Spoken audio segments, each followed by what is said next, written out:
Guys, kung mapapansin nyo, yung kalsada din basa, wala namang ulan. Yung pala, po yung tubig, ilog, papunta din sa kalsada. Kasi guys, alam nyo, yung nakapalibot dito ngayon sa amin, puro mangrove.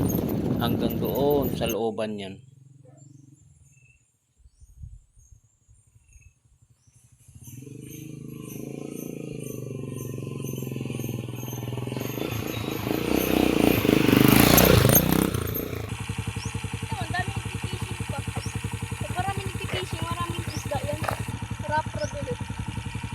Tara.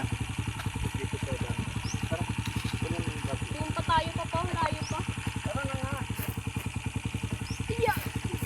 2 oras lang kami na malagi dito guys. At hindi kami makakalatag ng tent. Naghanap kami ng ibang pupuntahan. Dumiretso kami ng Quezon Province. Paalis na rin kami guys. Siguro mga kalahating oras bago kami makarating ng main road. Pakiabangan na lang po yung susunod na video.